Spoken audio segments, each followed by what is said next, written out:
আজি মেট্ৰিকৰ ফলাফল ঘোষণা হৈছে। হাইস্কুল শিক্ষান্ত পৰীক্ষাৰ ফলাফল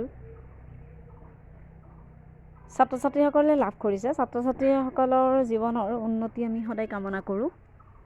তেওঁলোক অন্ততঃ ভাল মানুহ হওক। এই ফলাফলবোৰক লৈ বহু ছাত্ৰ ছাত্ৰী কেতিয়াবা সন্তুষ্ট হয় আৰু কেতিয়াবা সন্তুষ্ট হ'ব নোৱাৰে। যদি ফলাফলক লৈ সন্তুষ্ট হ'ব পাৰে তেন্তে ভাল, কিন্তু অসন্তুষ্টি বেছিভাগৰে থাকে। এই অসন্তুষ্টিবোৰ বিভিন্ন কাৰণত থাকে। কোনোবাই লেটাৰ পাব লাগিছিল, তেওঁ লেটাৰ মাৰ্কছ নাপালে। তেওঁ যিখন পেপাৰত লেটাৰ মাৰ্কছ আশা কৰিছিল সেইখনত নাপালে, নাইবা কোনোবাত পালে। কোনোবাই পজিশ্যন আশা কৰিছিল, সেই পজিশ্যনটো পাবলগীয়া পজিশ্যনটো তেওঁ নাপালে, সেইটোক লৈ অসন্তুষ্টি থাকে। কোনোবাই হয়তো সেই দুয়োটা বস্তুৱে লাভ কৰে। ফলাফলক লৈ তেওঁ বিচৰা পজিশ্যনো লাভ কৰে, নাইবা তেওঁ যি পজিশ্যন লাভ কৰিব লাগে, যিখনত লেটাৰ পাম বুলি ভাবিছে সেইখনতে তেওঁ লেটাৰ মাৰ্কছো লাভ কৰে। কিন্তু কোনোবাই হয়তো ফাৰ্ষ্ট ডিভিজন আশা কৰিছে, তেওঁ সেইটোৱে পাইছে। কোনোবাই হয়তো ছেকেণ্ড আশা কৰিছে, তেওঁ সেইটোৱে পাইছে। যিয়ে যেনেকুৱা ধৰণে বিচাৰিছে ফলাফলটো লাভ কৰিছে। কিন্তু এক শ্ৰেণীৰ ছাত্ৰ ছাত্ৰী থাকে যি ফলাফল বিচৰা ধৰণে নাপায়, পাব লাগিছিল নাপালে। ফলাফলক লৈ এই অসন্তুষ্টিবোৰ, সন্তুষ্টিৰ বিপৰীতে অসন্তুষ্টি ছাত্ৰ ছাত্ৰীৰ বহু সময়ত থাকে। কিন্তু আমি লক্ষ্য কৰোঁ যে ছাত্ৰ ছাত্ৰীৰ ফলাফলক লৈ থকা অসন্তুষ্টিবোৰৰ সৈতে এটা পৰিয়ালৰ বহু ধৰণৰ কথা থাকে। ফলাফলটো কিবা কাৰণত মানুহে বিচৰা মতে নাপাবও পাৰে বা ছাত্ৰ ছাত্ৰীয়ে বিচৰা মতে নাপাবও পাৰে। কিন্তু নাপালেই যে হতাশ হ'ব সেইটোতো হ'ব নোৱাৰে। নাপালেই যে ফলাফলটো বিচৰা ধৰণে নোপোৱা মানেই যে জীৱনৰ সকলো কথাই শেষ, সেইটোতো হ'ব নোৱাৰে। ব্যক্তিগত খণ্ডই হওক, চৰকাৰী খণ্ডই হওক, বিভিন্ন খণ্ডৰ ফলাফলবোৰ থাকেই। আৰু এই ফলাফলবোৰক লৈ কেতিয়াবা অনুষ্ঠান সন্তুষ্ট, কেতিয়াবা ব্যক্তি সন্তুষ্ট, কেতিয়াবা অনুষ্ঠান অসন্তুষ্ট, কেতিয়াবা ব্যক্তি অসন্তুষ্ট। এই বিভিন্ন সন্তুষ্টি অসন্তুষ্টিৰ মাজত কিন্তু ছাত্ৰ ছাত্ৰীসকলৰ নিজৰববীয়াও কিছুমান অসন্তুষ্টি থাকে।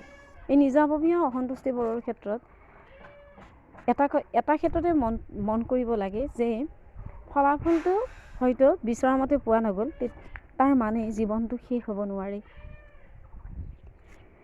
বহু সময়ত আমি ভাল ফলাফল, অতি ভাল ফলাফল লাভ কৰা ছাত্ৰ ছাত্ৰীও পৰৱৰ্তী সময়ত সেই ধাৰাবাহিকতাটো ৰক্ষা কৰিব নোৱাৰি হতাশ হোৱা দেখোঁ।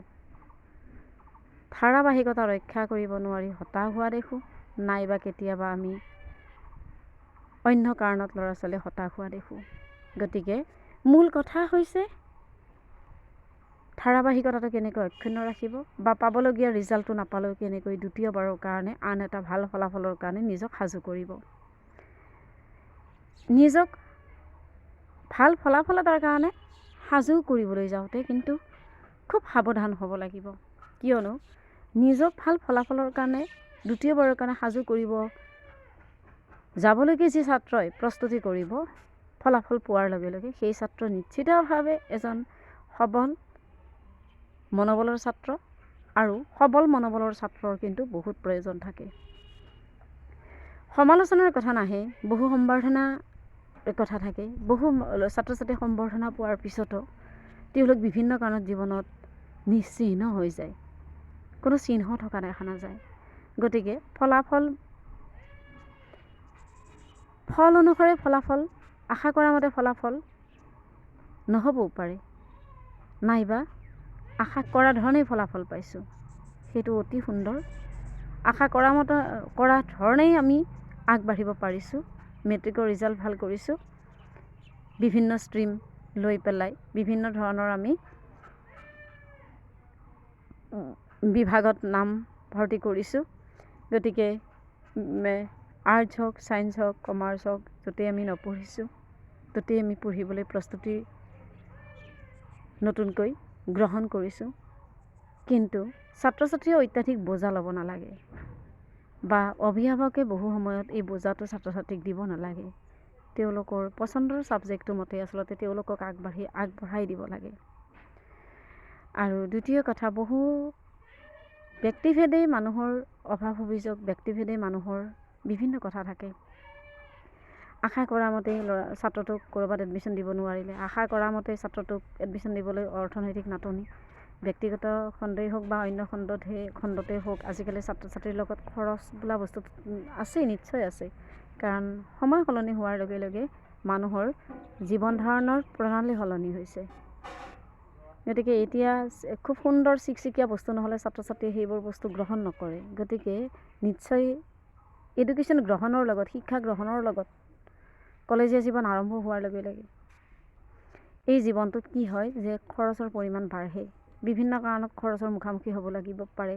গতিকে এইবোৰ কাৰণতে আচলতে আমাৰ কি হয় যে বিভিন্ন সময়ত আমি ভাল ফলাফল এটা পোৱাৰ পিছতে বিভিন্ন সময়ত বিভিন্ন ক্ষেত্ৰত বিভিন্ন মানে জেগাত আমি আচলতে কষ্ট পাবলগীয়া হ'ব পাৰে। গতিকে এই সকলো ফালে খুব দৃষ্টি দিব লাগিব। এই সকলো ফালে দৃষ্টি দি সঠিকভাৱে খোজকাঢ়ি আগবাঢ়ি যোৱাটোৱেই হৈছে প্ৰধান কথা। গতিকে ফলাফল আশা কৰা ধৰণে যদি কোনোবাই পাইছে এইটো খুব সুন্দৰ। আশা কৰা ধৰণে যদি ফলাফল লাভ কৰা নাই তেতিয়াহ'লে হতাশ নহয়, প্ৰস্তুতি আৰম্ভ কৰাটো আটাইতকৈ ডাঙৰ কথা।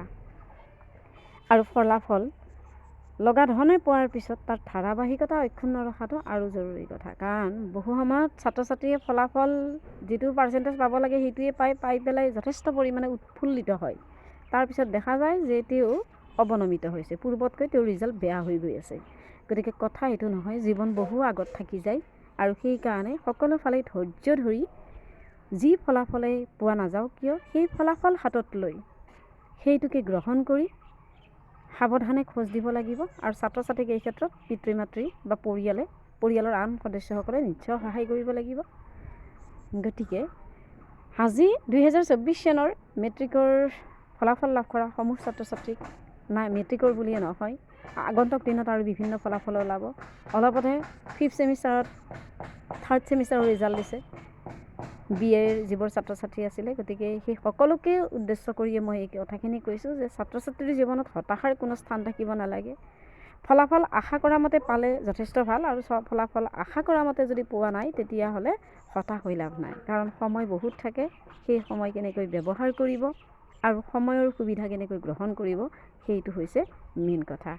আৰু এটা ৰিজাল্ট, এটা ফলাফল অতি ভাল কৰি পেলাই বাকী সময়খিনি যদি অন্য ফলাফলৰ ক্ষেত্ৰত যদি আমি আওকাণ কৰোঁ তেতিয়াও কিন্তু এটা শুভ লক্ষণ নহয়। গতিকে বহু কথা থাকে আৰু এই কথা সৰু সৰু কথাবোৰ চাই পেলাইহে যদি আশা কৰা মতে ফলাফল পোৱা নাই হতাশ নহৈ দ্বিতীয়বাৰৰ কাৰণে মনোবল প্ৰস্তুত কৰিব লাগিব। আৰু এনেকৈয়ে ছাত্ৰ জীৱনত আগবাঢ়িব লাগিব। নিশ্চিতভাৱে আজি এই শুভক্ষণত আমি সকলো ছাত্ৰ ছাত্ৰীৰ জীৱন সুন্দৰ হওক বুলি কৈছোঁ আৰু তাকে আশা কৰিম সকলো ছাত্ৰ ছাত্ৰীৰ জীৱন সুখৰ হওক, সুন্দৰ হওক আৰু তেওঁলোকৰ ভৱিষ্যত তেওঁলোকে ভবা ধৰণে গঢ় লৈ উঠক। ধন্যবাদ।